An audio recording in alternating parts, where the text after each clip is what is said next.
Nag-type ka ng napakahabang message, kunyari naniningil ka or may sinasabi kang importante. Ngayon, sinend mo sa kanya, sinend mo, inaantay mo masend.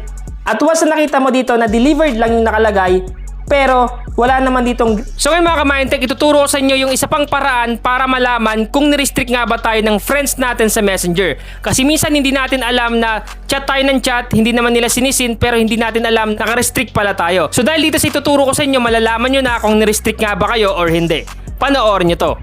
So mga ka-Mindtech, ituturo ko sa inyo dito kung paano malaman kung nirestrict nga ba tayo ng ka-chat natin or friends natin sa Messenger.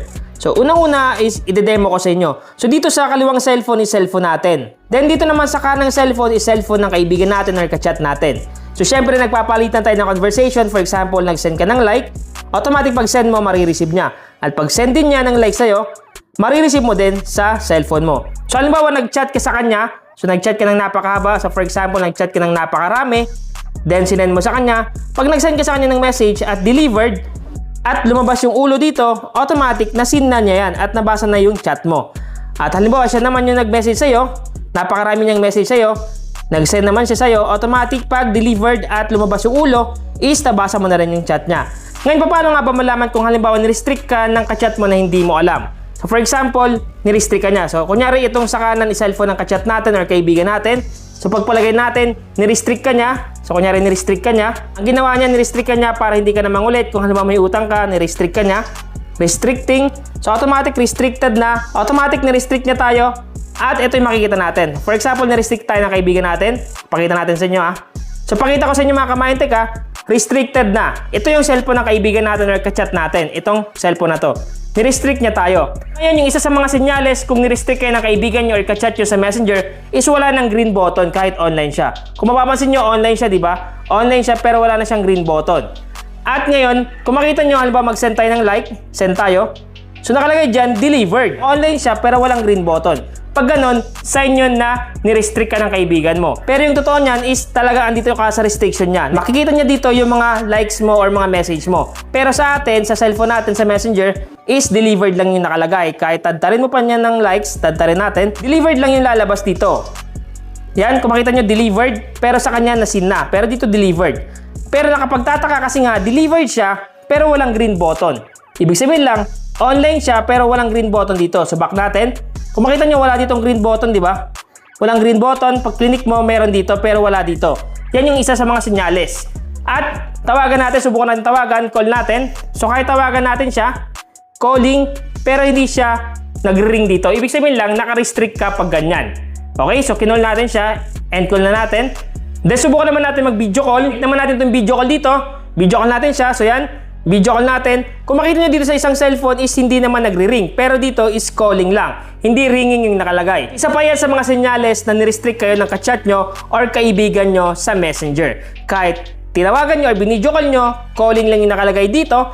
Pero sa kanyang cellphone is wala naman nangyayari kasi nga naka-restrict ka. Okay? So kahit tawagan mo siya sa video call, kahit tawagan mo dito sa may call or video call, wala yan. Kasi nga, nirestrict ka ng ka-chat mo or kaibigan mo. Okay? So makita nyo, naka-restrict tayo. Nakikita niya yung pagtawag natin at pag-message, pero sa atin is wala lang. Kahit i-like mo yan, mag-type ka ng mga message dyan, laging delivered lang yung nakalagay. Tandaan nyo laging delivered lang yung nakalagay, pero hindi naman niya sinisin.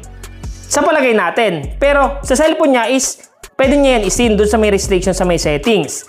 Ngayon, halimbawa, di ba pag delivered, ibig sabihin lang online, pero wala siyang green button. Di ba pag ganyan delivered, pag tinawagan mo magre-ring yan kasi nga delivered nakalagay, ibig sabihin lang online siya. Kaso nakapagtataka kasi nga delivered pero walang green button at hindi siya matawagan sa call and video call. Mga ka-Mindtech, ito yung tatandaan nyo once na nirestrict kayo ng kaibigan nyo or ka-chat nyo sa Messenger, ito yung senyales niya. Una is once na nag-type ka ng message, kunyari nag-type ka ng napakahabang message, kunyari naniningil ka or may sinasabi kang importante, ngayon sinend mo sa kanya, sinend mo, inaantay mo masend.